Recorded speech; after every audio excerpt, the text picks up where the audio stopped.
السلام علیکم defence lovers and welcome to international defence analysis. Viewers defence updates میں ہم آپ کے ساتھ قطر کے ایئر چیف کے دورہ پاکستان اور ترکی کے نئے الیکٹرانک وارفیئر سسٹم کی خبر کے علاوہ دیگر بین الاقوامی دفاعی خبریں شیئر کریں گے۔ So let's start.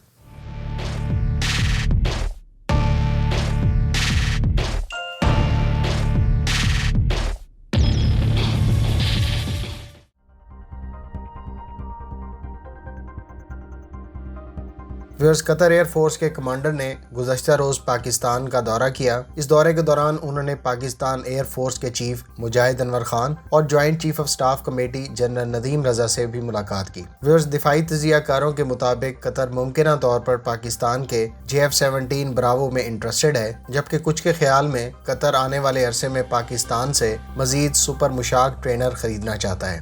تاہم میرے خیال سے یہ ایک روٹین کا دورہ ہے جو دونوں ممالک کی ایئر فورس کے آپس میں اچھے تعلقات کی عکاسی کرتا ہے۔ آپ اس بارے میں کیا رائے رکھتے ہیں؟ اس کا اظہار کمنٹ باکس میں ضرور کریں۔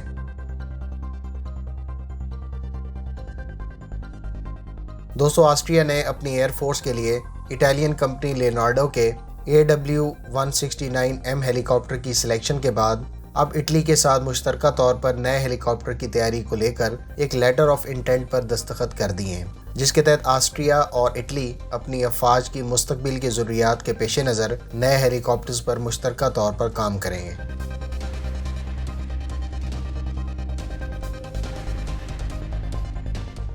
ویئرز ترک کمپنی ایسلسان نے کورال الیکٹرانک وارفیئر سسٹم کے بعد اب کراکولاک الیکٹرانک وارفیئر سسٹم متعارف کروا دیا ہے، جس کے بارے میں کمپنی کا کہنا ہے کہ یہ سسٹم ہائی فریکوینسیز میں جیمنگ اور ڈیٹیکشن کی صلاحیت رکھتا ہے۔ اس تقریب میں ترک صدر رجب طیب اردوغان نے بتایا کہ یہ نیا سسٹم ترک فوج کے حوالے کر دیا گیا ہے، جبکہ کورکوت نامی لو آلٹیٹیوڈ ایئر ڈیفنس سسٹم بھی ترک فوج کے حوالے کر دیا گیا ہے۔ یہ ایئر ڈیفنس سسٹم لو فلائنگ ایئر کرافٹس اور ہیلی کاپٹرز کے علاوہ ایئر ٹو گراؤنڈ میزائلز اور کروز میزائلز کے خلاف بھی کارآمد ہے۔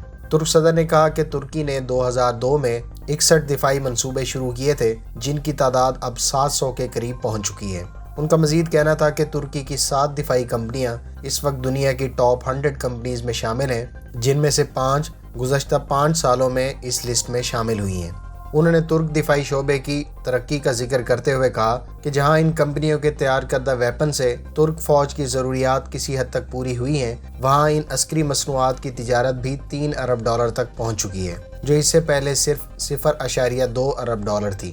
یاد رہے کہ ترکی کی ایسلسان کمپنی نے آج ملکار نامی ویری اور ultra high frequency communication electronic attack system بھی ترک فوج کے حوالے کر دیا ہے۔ اس پروجیکٹ کو 2015 میں شروع کیا گیا تھا اور اس پروجیکٹ کے تحت اب تک ٹوٹل 15 سسٹمز 2018 سے 2020 کے درمیان ترک فوج کو ڈیلیور کیے گئے ہیں۔ ویورز، اگر آپ ترکی اور پاکستان کے الیکٹرانک وارفیئر سسٹمز اور ان کی اہمیت کے بارے میں جاننا چاہتے ہیں تو ان دونوں ویڈیوز کا لنک ڈسکرپشن میں موجود ہے۔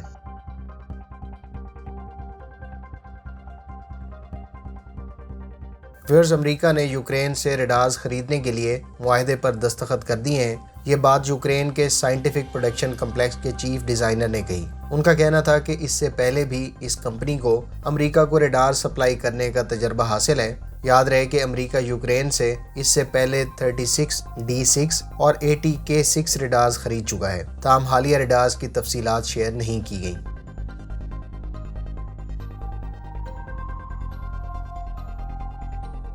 ویئرز، قطر نے اپنے پائلٹس کی ٹریننگ کے لیے اٹالین کمپنی لیونارڈو سے معاہدہ طے کر لیا ہے، جس کے تحت اٹلی کا انٹرنیشنل فلائٹ ٹریننگ اسکول قطر ایئر فورس کے پائلٹس کو ٹریننگ دے گا۔ یاد رہے کہ IFTS یعنی international flight training school Italian company Leonardo اور اٹالین ایئر فورس کا جوائنٹ وینچر ہے۔ یاد رہے کہ اٹلی اور قطر کے اس معاہدے کے تحت اس ٹریننگ کے چوتھے فیز میں پائلٹس کو لیونارڈو کے M346 طیاروں پر تربیت دی جانی ہے۔ واضح رہے کہ قطر ایئر فورس اس وقت 2 مختلف طرح کے ٹرینرز ایئر کرافٹس استعمال کر رہی ہے، جس میں سے ایک سوئٹزرلینڈ کا PC-21 جبکہ دوسرا پاکستان ایروناٹیکل کمپلیکس کا سپر مشاق طیارہ ہے، جبکہ قطر نے حال ہی میں برطانوی کمپنی BAE سسٹمز کو ہاک ایڈوانسڈ جیٹ ٹرینر کا آرڈر بھی دیا ہے۔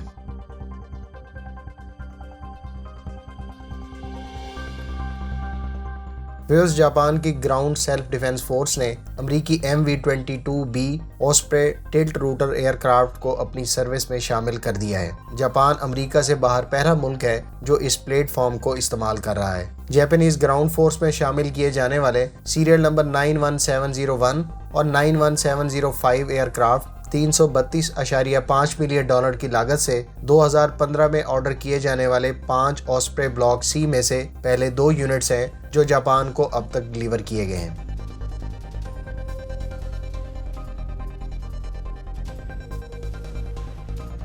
فیئرز امریکہ اور جاپان کے مشترکہ طور پر میزائل ڈیفنس پروگرام کے تحت تیار کردہ SM-3 بیلسٹک میزائل ڈیفنس نے کچھ دیر پہلے ایک بین البراعظمی میزائل ٹارگٹ کو زمین کے ایٹماسفیئر سے باہر انٹرسیپٹ کیا ہے۔ امریکہ کی ریتھیون میزائل اور ڈیفنس کارپوریشن اور میٹسوبیشی ہیوی انڈسٹریز نے اس SM-3 block 2A ballistic missile defence interceptor کو مشترکہ طور پر تیار کیا ہے، جبکہ حکام کا کہنا ہے کہ یہ بیلسٹک میزائل ڈیفنس نظام بحری جہازوں اور زمین دونوں پر ڈپلائی کیا جا سکتا ہے۔ امریکی حکام اس کامیاب ٹیسٹ کو بہت بڑا کارنامہ قرار دے رہے ہیں۔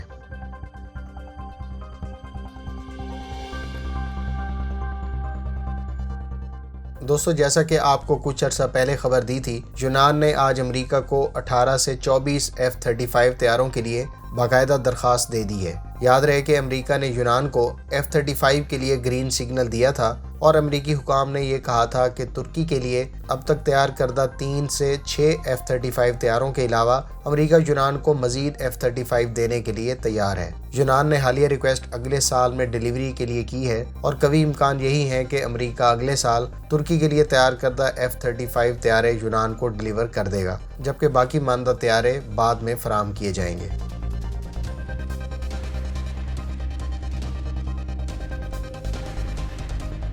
ویورز، تائیوان کا ایک F-16A طیارہ گزشتہ شام سے لاپتہ ہے۔ اطلاعات کے مطابق اس F-16 نے روٹین کے نائٹ ٹریننگ مشن کے لیے کل شام 6:05 پر ٹیک آف کیا، تاہم اس کا ریڈار سے رابطہ 6:17 پر منقطع ہو گیا۔ تائیوان کے حکام کا کہنا ہے کہ فوج کے اہلکار بلیک ہاک ہیلی کاپٹرز پر سرچ اینڈ ریسکیو آپریشن کے لیے متعلقہ جگہ پر روانہ ہو گئے ہیں جہاں پر رابطہ منقطع ہوا تھا۔ یہ اہلکار اس ایریے کے آس پاس F-16 کے ریکیج اور متعلقہ پائلٹ کو تلاش کر رہے ہیں، جبکہ میرینز اور نیول شپس کو بھی اس بارے میں آگاہ کر دیا گیا ہے اور وہ قریب کی سمندری حدود میں سرچ اور ریسکیو آپریشن کر رہی ہیں۔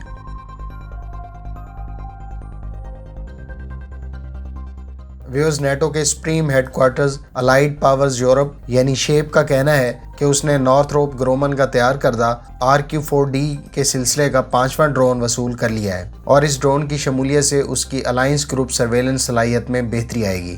RQ-4D ڈرون گلوبل ہاک بلاک 40 سے ماخوذ ہے اور یہ ایک ہائی آلٹیٹیوڈ لانگ انڈیورنس ڈرون ہے۔ اس میں ایسا ریڈار کے علاوہ دیگر کئی سرویلنس اور ٹارگٹ انڈیکیشن سسٹمز نصب کیے گئے ہیں۔ امید ہے اس ویڈیو سے آپ کی انفارمیشن میں اضافہ ہوگا۔ ملتے ہیں نیکسٹ ویڈیو کے ساتھ، اپنی دعاؤں میں یاد رکھیے گا۔ اللہ حافظ۔ پاکستان زندہ باد۔